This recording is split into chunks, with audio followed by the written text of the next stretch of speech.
CM Dhami का London दौरा सफल। इन्वेस्टर्स समिट के लिए सीएम धामी गए थे ब्रिटेन दौरे पर। लंदन में 250 से अधिक व्यवसायियों से मिले CM Dhami. Global investor summit के लिए किया आमंत्रित। बरघम में जीआईएस के लिए रोड शो में हुए शामिल।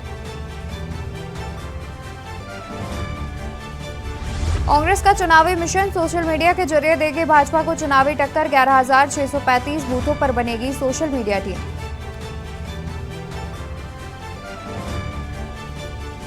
चार अक्टूबर को रोडवेज कर्मचारी करेंगे धरना। 7 डिपो के रोडवेज कर्मचारी भी होंगे शामिल। दून मंडल में रोडवेज बसों का संचालन हो सकता है प्रभावित। देहरादून में डेंगू के लगातार बढ़ रहे मामले। 16 नए मामले मिलने से मचा हड़कंप। दून में अब तक मिले कुल 943 मरीज। 13 मरीजों की हो चुकी है मौत। 1 अक्टूबर को होगा मेगा रक्तदान शिविर। रक्तदान राष्ट्रीय स्वैच्छिक रक्तदान दिवस पर 700 यूनिट रक्तदान का टारगेट। रक्तदान के लिए 1000 लोगों ने किया आवेदन। आप देख रहे हैं के न्यूज, खबरों का सारथी। नमस्कार, स्वागत है आपका के न्यूज इंडिया में। मैं हूं आपके साथ अवंतिका अवस्थी। बात करेंगे उत्तराखंड खबरों की, जहां मुख्यमंत्री पुष्कर सिंह धामी ने इन्वेस्टर्स समिट को लेकर लंदन में आयोजित रोड शो में सहयोग के लिए वहां रह रहे प्रवासी भारतीय, खास तौर पर उत्तराखंड के प्रवासी लोगों का आभार व्यक्त किया। मुख्यमंत्री ने इस बात पर खुशी जाहिर की कि विदेश में रहकर भी अपनी संस्कृति से जुड़े हुए हैं। अपनी मेहनत से उत्तराखंड के प्रवासी भाइयों ने अपना खास मुकाम बनाया है। मुख्यमंत्री ने कहा कि जिस अपनत्व भाव से उनका स्वागत किया गया, उससे वे भाव विभोर है। आज प्रधानमंत्री नरेंद्र मोदी की लीडरशिप में विश्व के सभी देशों में रह रहे भारतीयों में गौरव की भावना बढ़ी है। मुख्यमंत्री ने कहा कि विदेशों में रह रहे उत्तराखंड के प्रवासी भाई बहन उत्तराखंड के ब्रांड एम्बेसडर हैं। वहीं मुख्यमंत्री ने कहा कि लंदन भ्रमण बहुत ही सफल रहा। निवेशकों से उत्साहवर्धक बात हुई। निवेश पर महत्वपूर्ण MOU हुए हैं।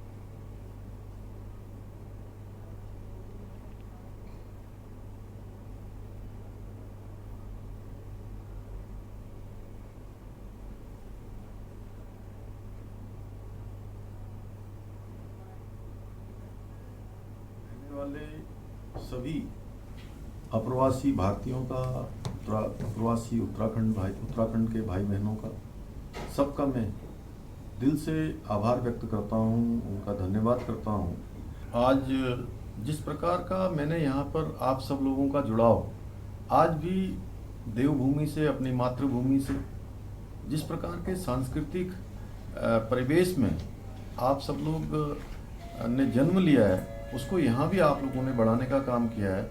जिस क्षेत्र में भी आप काम कर रहे हैं, अपनी मेहनत से, लगन से, परिश्रम से एक मुकाम हासिल किया है। आप हिमालय की तरह अडिग हैं।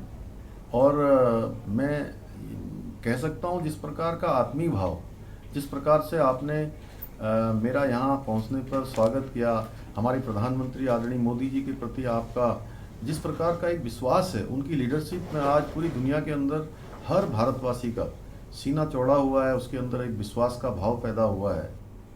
खबर लक्सर से है, जहां खानपुर में आयोजित सामाजिक अधिकारिता शिविर में मुख्यमंत्री एवं हरिद्वार सांसद डॉक्टर रमेश पोखरियाल निशंक ने बतौर मुख्य अतिथि शिरकत की। शिविर में डॉक्टर निशंक ने सरकार द्वारा संचालित कई करोड़ के विकास परियोजनाओं का लोकार्पण किया और 50 करोड़ से अधिक विकास योजना का शिलान्यास किया। इस मौके पर खानपुर क्षेत्र के गरीब महिलाओं को PM आवास योजना के तहत बनाए गए आवास की चाबियां सौंपी। इसके अलावा 2 दर्जन से अधिक दिव्यांगों को समाज कल्याण की ओर से मुहैया कराई गई ट्राईसाइकिल दी गई और क्षेत्र की 4 कन्याओं को सरकार की विवाह सहायता योजना के तहत 50-50 हजार रुपए के कन्यादान राशि के चेक दिए गए। इस मौके पर डॉक्टर निशंक ने कहा कि भाजपा केंद्र में राज्य की सरकार अंतिम पंक्ति में बैठे व्यक्ति को विकास की मुख्यधारा से जोड़ने का काम कर रही है।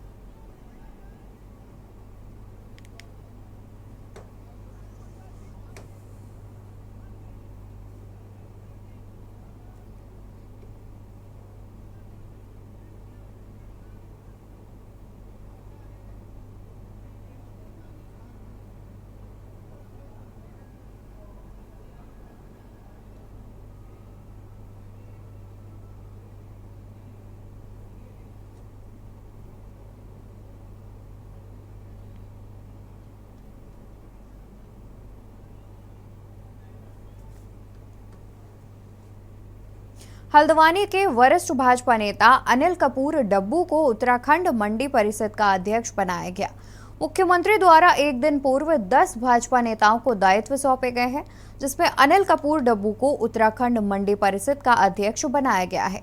अध्यक्ष बनने के बाद भाजपा कार्यकर्ताओं ने फूल मालाओं और ढोल नगाड़ों के साथ अनिल कपूर डब्बू का स्वागत किया। इस दौरान उन्होंने कहा कि मुख्यमंत्री द्वारा जो जिम्मेदारी उन्हें सौंपी गई है उसका वो पूरी ईमानदारी से निर्वहन करेंगे।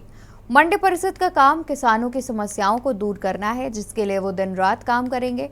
उत्तराखंड को देश का सर्वश्रेष्ठ राज्य बनाने के लिए वह लगातार प्रयास करेंगे और मुख्यमंत्री के सहयोगी के रूप में कंधे से कंधा मिलाकर चलेंगे।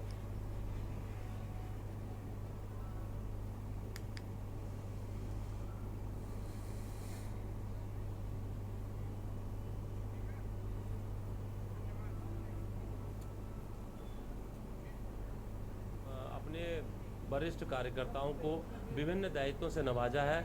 ये निश्चित रूप से पार्टी के लिए अपना सर्वस्व निछावर करने वाले ही कार्यकर्ता हैं, जिनने विभिन्न पदों पर विभिन्न दायित्वों पर रहते हुए पार्टी के लिए अपना अमूल्य समय अमूल्य योगदान दिया है। और एक प्रकार से ये सत्ता के विकेंद्रीकरण का भी काम है।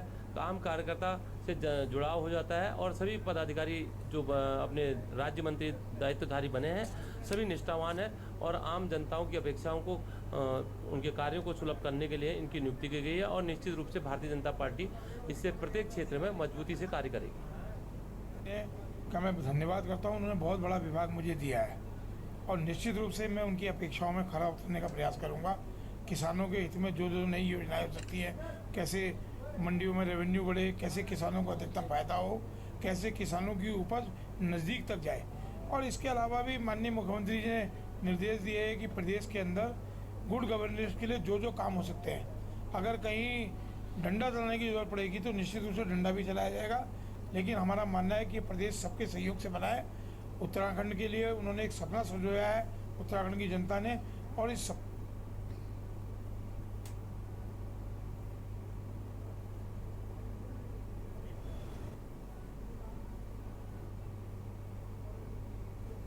खबर देहरादून से है, जहां धामी सरकार में भाजपा के नेताओं को दायित्व की जिम्मेदारी मिलने के बाद पार्टी मुख्यालय देहरादून में पार्टी के प्रदेश अध्यक्ष महेंद्र भट्ट का आभार व्यक्त किया गया। नई जिम्मेदारी मिलने के बाद पार्टी कार्यालय पहुंचे वरिष्ठ भाजपा नेता और 20 सूत्रीय कार्यक्रम क्रियान्वयन समिति के नवनियुक्त उपाध्यक्ष ज्योति प्रसाद गैरोला, उत्तराखंड राज्य बीज एवं जैविक उत्पाद प्रमाणीकरण संस्था के नवनियुक्त अध्यक्ष बलराज पाशी समेत तमाम अन्य नेताओं ने प्रदेश अध्यक्ष से मुलाकात कर उनका आभार व्यक्त किया। वहीं प्रदेश अध्यक्ष महेंद्र भट्ट ने सभी को नई जिम्मेदारी मिलने पर शुभकामनाएं दी।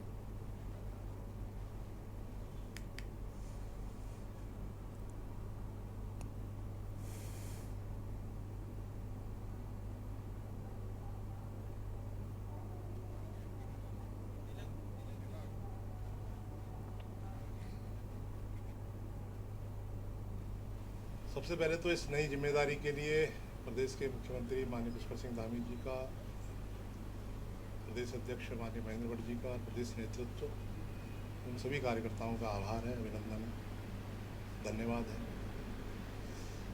पार्टी ने ये नई जिम्मेदारी दी है, सभी कार्यकर्ताओं के सहयोग से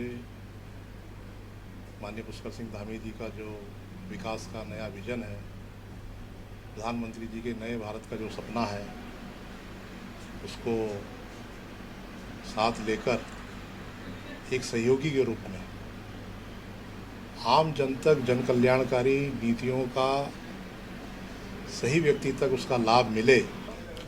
उत्तराखंड में भारतीय जनता पार्टी की 2 बार की सरकार, कार्यकर्ताओं का परिश्रम, पराक्रम और केंद्र में भारतीय जनता पार्टी की 9 साल से सरकार और 2024 में फिर से जो है मोदी जी के नेतृत्व में केंद्र में सरकार बनने जा रही है।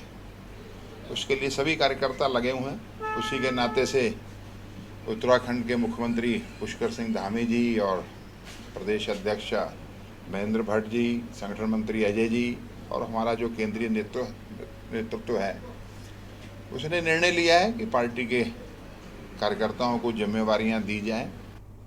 उत्तराखंड अध्यापक पात्रता परीक्षा की परीक्षा पूरे उत्तराखंड में 29 शहरों में पूरे सुरक्षा इंतजामों के बीच चल रही है।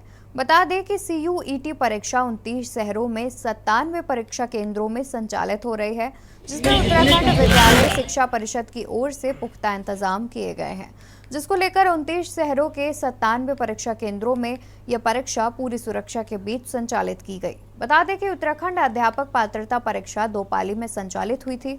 साथ ही UET प्रथम में 24,418 और UTTET द्वितीय में 24,166 परीक्षार्थी पंजीकृत हैं। वहीं परीक्षा केंद्र इंचार्ज बलवंत सिंह मनराल ने बताया कि पूरे सुरक्षा इंतजामों के बीच हमारी परीक्षाएं चल रही हैं। उन्होंने कहा कि शिक्षकों के साथ ही पेपर देने आए अभ्यर्थियों को भी परीक्षा केंद्र में किसी भी प्रकार के इलेक्ट्रिकल, मोबाइल आदि ले जाना प्रतिबंधित है।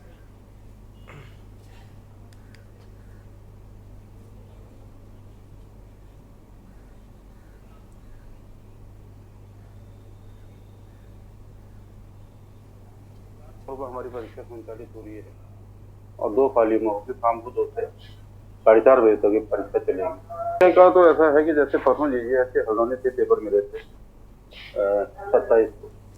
26 को सॉरी, फिर इनको ला करके हम लोगों के द्वारा डबल लॉक में ट्रेनिंग में रखवाया दिया था पुलिस अभिरक्षा।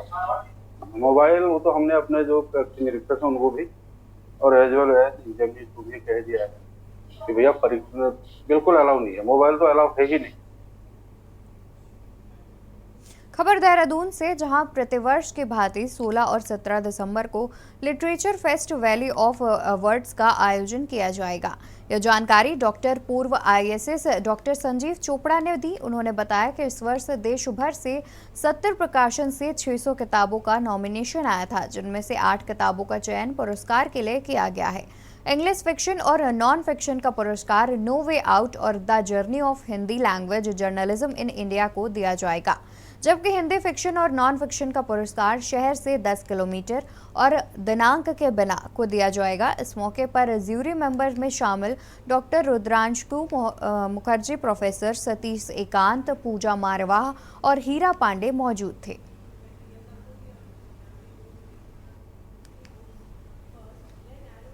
का मेन उद्देश्य था जो 8 विनर्स हैं वैली ऑफ वर्ड्स 2023 के, उनको अनाउंस करने का था और जो हमारे जो विनर्स हैं उनकी अभी हमने अनाउंसमेंट की है। इसके साथ साथ हम ये बताना चाह रहे थे कि जो बाकी हमारे जो सेशंस हैं उनके बारे में हमने बताया है और जो टाइम टेबल है 2023 का उसको रिलीज़ किया है। 16-17 दिसंबर को मधुबन होटल राजपुर रोड में आप सबका स्वागत है।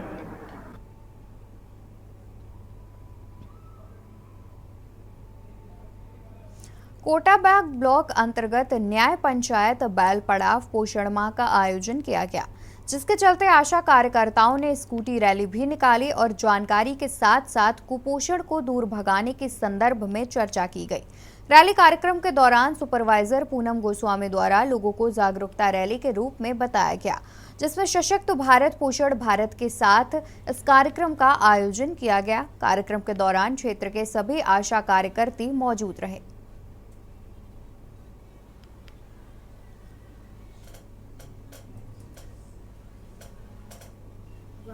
एक स्कूटी रैली निकाली गई जिसमें पोषण माह मनाया गया। पोषण माह अंतिम चरण पर आ रहा है। आज 29 तारीख हो गई है, 30 तारीख पोषण माह की लास्ट डेट है। 30 को कल हमारा समापन है। 30 से पहले आज 29 को हमने बेलपड़ाव में एक स्कूटी रैली निकाली, जिसमें सभी 32 आंगनबाड़ी वर्कर हैं बेलपड़ाव क्षेत्र में। 32 की 32 वर्करों द्वारा भाग लिया गया और वर्करों द्वारा रैली में जागरूकता फैलाई गई। जागरूकता के तहत नारे लगाए गए। नारे में बताया गया कि सशक्त भारत, सुपोषित भारत और साक्षर भारत, ये हमारी इस वर्ष की थीम है। थीम के तहत नारे लगाए और सभी जागरूकता फैला के सभी को ये बताया गया कि आंगनबाड़ी में हमारे द्वारा किस प्रकार के काम किए जाते हैं। वैसे तो पितरपक्ष में किसी भी धार्मिक स्थल पर श्राद्ध किया जा सकता है, लेकिन धर्म नगरी के नारायणी शिला पर तर्पण करने से पितरों को मोक्ष की प्राप्ति होती है। पुराणों में भी ऐसा उल्लेख मिलता है। यही वजह है कि पितृपक्ष में श्राद्ध कर्म के लिए यहाँ देश भर के श्रद्धालुओं की भारी भीड़ उमड़ती है। शुक्रवार को पितृपक्ष के पहले दिन बड़ी संख्या में लोगों ने गंगा स्नान कर पितरों के निमित्त तर्पण किया। हिंदू धर्म में मान्यता है कि पितरपक्ष में 15 दिन तक पितृ पृथ्वी पर आते हैं, इसलिए इन दिनों में लोगों को ऐसा कोई कार्य नहीं करना चाहिए जिससे पितृ नाराज हो। मायापुर स्थित देवपुरा में स्थापित प्राचीन नारायणी शिला मंदिर के मुख्य पुजारी आचार्य मनोज त्रिपाठी ने बताया कि श्राद्ध पक्ष में नारायणी शिला पर पितरों के निमित्त कर्मकांड करने से उनको मुक्ति मिलती है।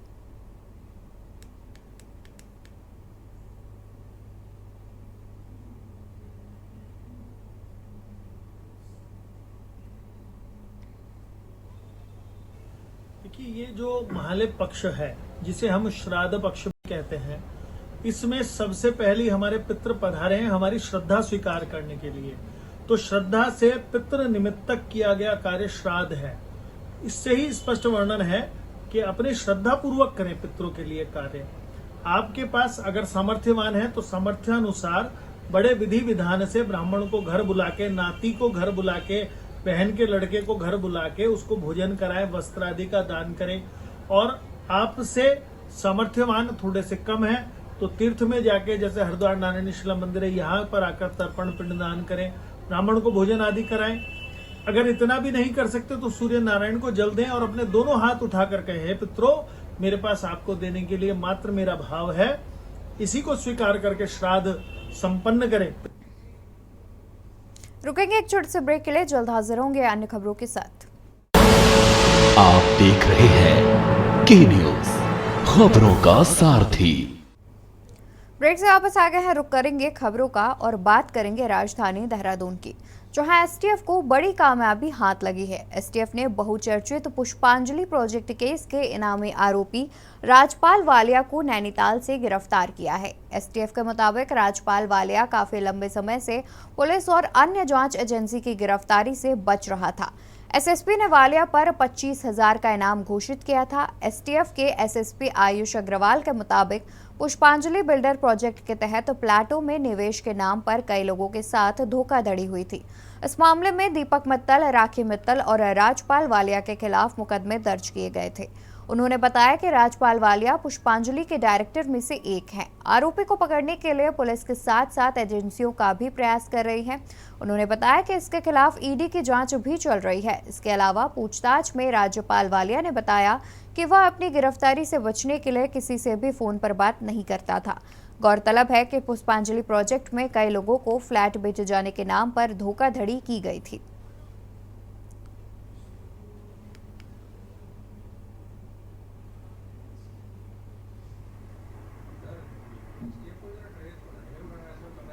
ऑपरेशन प्रहार चलाया जा रहा है, जिसमें कि जो बड़े धोखाधड़ी के जो केसेस हैं उनमें उनको वर्कआउट कराया जा रहा है। उनमें जो लिप्त अपराधी हैं उनकी गिरफ्तारी के प्रयास किए जा रहे हैं, जिसमें कि बड़े भूमाफिया भी इसमें इंक्लूडेड हैं।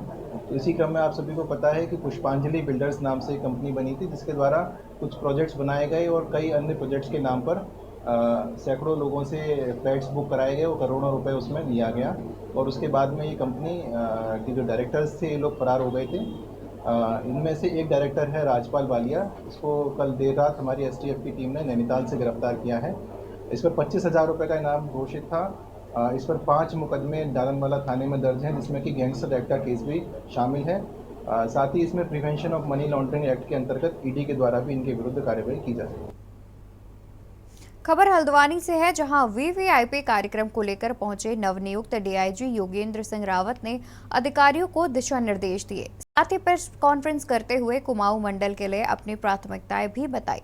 उन्होंने कहा कि कुमाऊं मंडल में बढ़ते नशे के साथ ही जमीनों की धोखाधड़ी पर उनका विशेष फोकस रहेगा। साथ ही साइबर क्राइम के प्रति भी लोगों को जागरूक किया जाएगा। बता दें कि जिले में प्रधानमंत्री और गृह मंत्री के कार्यक्रम होने वाले हैं।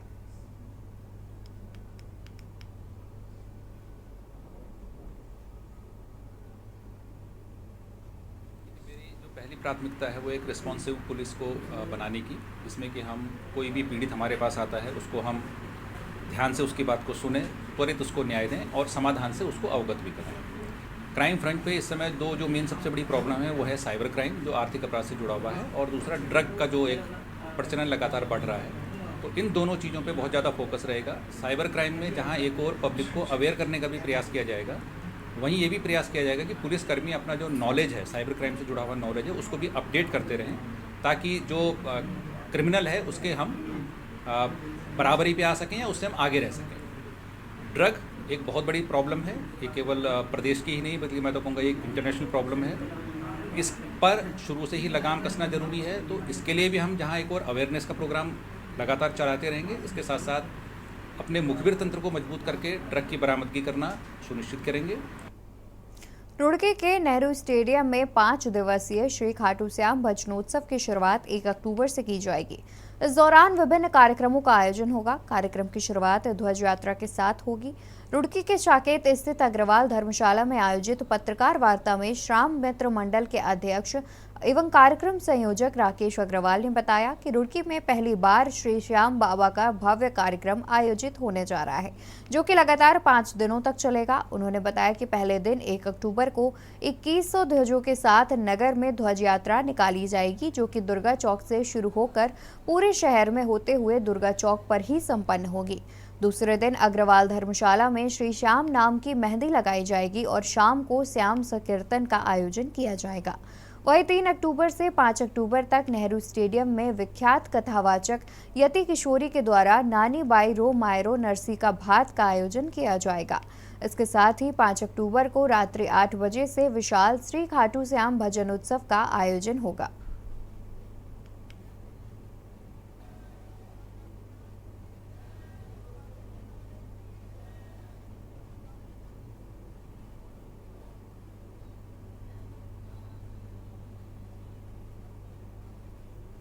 सबसे पहले जो सबसे बड़ा वीआईपी आएगा वो तो खाटू से आएंगे, खाटू बाबा, और सालासर धाम से सालासर बालाजी, और मेहंदीपुर धाम से मेहंदीपुर बालाजी। उसके बाद देखिए हमने इनविटेशन सब जितने भी हमारे मान लिए हैं, सीएम साहब से लेकर जितने भी हमारे सांसद हैं और जितने भी हमारे शहर के सभी विधायक हैं, आसपास के जैसे भगवानपुर विधायक हो गया, खानपुर विधायक हो गया, जबरेड़ा विधायक हो गया, हमने सबको, इसमें किसी प्रकार का कोई राजनीतिक कार्यक्रम नहीं है, ये धार्मिक कार्यक्रम है।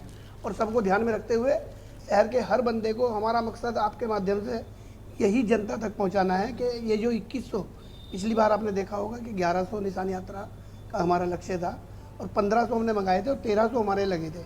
इस बार हमारा लक्ष्य 2100 का है, मंगवाए हमने 2500 हैं। तो हमारा लक्ष्य जैसे जैसे हम तो ये चाहते हैं कि 10,000 निशान यात्रा जैसे खाटू में निकलती है, खाटू में रोजाना लाखों निशान जो लेके उठा के चलते हैं रिंगत से और वो खाटू चढ़ाते हैं। जो है बहुत भव्य आयोजन किया जा रहा है और ये उत्तराखंड में पहली बार आयोजन 5 दिन का कार्यक्रम बाबा खाटू श्याम जी के उसमें किया जा रहा है। ये 1 अक्टूबर से लेकर 5 अक्टूबर तक का कार्यक्रम है हमारा। 1 अक्टूबर को जो है हमारी निशान यात्रा है, जो दोपहर 3 बजे से स्टार्ट होकर और रात को जब तक वापस आएगी दुर्गा चौक से, दुर्गा मंदिर से स्टार्ट होगी और दुर्गा मंदिर पे इसका समापन होगा। इस दिन हमने 2100 निशान यात्रा बांटने का काम करने का कार्य किया है और इसमें हम सभी शहरवासियों से गुजारिश करेंगे, उनसे प्रार्थना करते हैं कि वो भगवान खाटू श्याम जी का निशान जरूर लें और वो फ्री ऑफ कॉस्ट है, उसमें कोई हम शुल्क नहीं ले रहे हैं। हमने 2100 का इसलिए रखा, मंगाए हमने 2500 है, लेकिन जितने लोग ले सकते हैं उतने लोगों को दिया जाएगा और जो पहले आएगा उसको पहले निशान दिया जाएगा। उत्तराखंड खबरों में फिलहाल के लिए इतना ही। आप देखते रहिए के न्यूज इंडिया। आप देख रहे हैं के न्यूज, खबरों का सारथी।